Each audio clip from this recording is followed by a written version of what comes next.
Greetings, ladies and gents, and welcome to this narration of the web series The Survivor Becomes a Dungeon, taken from r/HY. If you're new to the series, there is a playlist listed in the description, and as always, I hope that you enjoy. Chapter 9. Rayvire, Eldestant, POV. That snake around Basti's neck, that's a juvenile titan boa, isn't it? The scale colorations are unique, but the shape of its head and the style of its tail are, it's unmistakable, she says to Riadam, who gives an uncertain shrug, not nearly as worldly as the 2.5-century-old elf woman. She glances around, noting the three undead taking up their group's rear. They're so calm and behaved, it's unnerving, especially with the blood and gore dripping from their maw and bodies. She shook her head, just trying to ignore her nerves, though she can't help but consider that if this dungeon were any more malevolent, she and Rianum would probably be among their ranks. She then glanced over at the battered lizard man among the enslaved people. Despite his condition, the young elder kept pace as they ascended the mountainside. "How much further are we going?" she asked Basti, the boss prowler. Basti glances back but, of course, doesn't speak as she turns her head once more. It wasn't much longer until they passed the cave that she and Riadam exited, but they were going higher still. Zassita, POV. What was he getting himself into? The mage and the minotaur were a big help in aiding the other beastskin slaves to escape from slavery, but now they were following a prowler and an undead escort up a mountain. It's obvious the monster and the undead are under the influence of a higher power, but he didn't realize he would have to climb a mountain. How? What was he going to do now? It's not like he can go back home. He's been declared dead. Not to mention that he would get snatched up again, wouldn't he? What about the other people? The orphans. That's right. Now he remembers what spurred him on to follow these people. He needed to either secure passage to the Empire or somewhere to keep his people safe. And the best chance for that was by following these people. With renewed determination, he pressed forward, much to the protest of his old knees. Suddenly, after reaching a certain height, a staircase began forming before their very eyes, making the ascent much more manageable, even if the stairs zigzagged along the mountainside to counter the steepness. Rayvire, Eldestant, POV. They were high up now, the steps making the latter half of the trek almost manageable. Before long, they came across a sculpted entryway. Briefly, she worried that Rianum would be made to wait outside, though the triangular entrance parted further, allowing the young minotaur to duck inside as they entered. Before them was an ornate dome-shaped atrium. Her attention was grabbed by the core in the center of the chamber, the emerald gem glimmering with 3 rings of light inside of it. Considering the 15 people taken down by its monsters, half of them were acolytes and holy knights. She couldn't be surprised by the amount of energy coursing through that core, despite the young-looking size. She was so focused on the core for a moment that she almost didn't notice the 4 prowler cubs watching her off to the right, Basti strolling through the sand of the room until she plopped down into the sleeping area. Not to mention how the undead walked past the core, standing in the sand on the other side of the chamber, before being engulfed by the ground and disappearing. She swallowed, wondering how many monsters were in the sand around her. Her head began to throb, and she could see the others holding their heads when the dungeon spoke. "Now that the caravan has been dealt with and the slaves saved, we should discuss how we should be moving forward." Rayvire nods, stepping forward to address the core.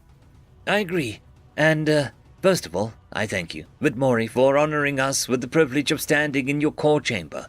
When we first spoke, you asked that I teach you, yes?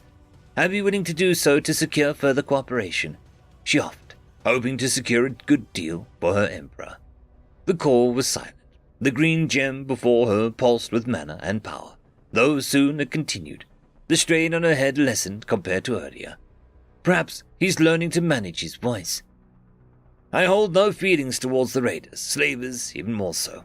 I will continue to attack caravans from both kingdoms once I confirm that they are, in fact, enslaved people in their cargo. In exchange, I want good relations with the empire of yours, as a gift of goodwill, I offer these diamonds to you," he explains as she hears the quiet thumps, turning to see many gems falling from the air into the sand. Her eyes widen as she looked them over from where she stood. The gems in question were varied in size. Some were as small as grapes, while others were as big as strawberries, and even one that could be compared to a plum. They were beautifully cut and pristine, but also multicolored. "Those are diamonds, truly?" she asked, not believing her eyes. There were many colors. A lot were blue, and others were white, purple, yellow, green, and even black. She'd never seen diamonds with such variations and hues. But Maury spoke up, and she could sense mirth in his voice. "They look good, no? I'm sorry I could not make them purer or bigger. They were just a rush job in the end." REUpload gulped a bit, trying to consider the implications of that statement before clearing her throat. "We appreciate your generosity, Maury, and I promise to do my best in securing good relations between you and the Empire," she gushed. Rhiannon was not getting what was happening, but going to collect the array of gems as he procured a pouch from his stuff and began plucking them out of the sand. Before she could continue, though, the dungeon spoke up again. "I shall grant you 2 names. I like you, and it seems naming bestows a measure of power to those named." REUpload blanched at that. She was about to get pure, processed mana straight from a dungeon core. Would this be the tipping point to settle another ring around her mana heart? But Maury continues, his voice no longer even a pulse in her head. "REUpload Elderstent, I grant you the name of Wintry. From now on, your name shall be known as REUpload Wintry Elderstent for your elemental ability. However, I also have some knowledge for you to consider in improving your magic," he explained suddenly. The headache returns as her skull throbs.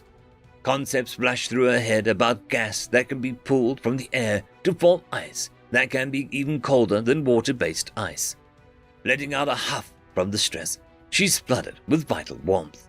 It was almost overwhelming as she had to clench her staff and shut her eyes, focusing on the mana entering her as she guided it around her body and into her heart. The 3 rings of concentrated mana she'd spent the last couple 100 years slowly forming with shuddering. However, despite the dungeon's apparent inexperience in handling mana, she managed to use the mana given to her effectively and wrangled the gift of mana to form a 4th ring. This advanced her power level 100 years earlier than she could have managed, without a doubt. But Maury, I thank you for this most generous of gifts," she exclaimed, her eyes bursting open and dropping to a knee and bowing to the core as she felt exhilarated after what just happened. She didn't even realize one of her blue eyes was now an emerald green. Rhiannon point of view. Rhiannon watched with odd fascination before looking at the core on his turn. "Rhiannon, I grant you the last name of Cretan. You may be known as Rhiannon Cretan and grow to be a fine warrior. Do not let your losses stunt your growth. Move forward and learn through them." The bull staggers under the weight of the mana coursing through him, but he soon recovers, one of his brown eyes turning emerald green. He could feel his mana heart pound and throb with vigor. His vitality outright felt like he could topple a mountain if he tried, but probably not really. He goes down to one knee, bowing his head. "I thank you for all your gift, Maury. I'll do my best to serve once we return."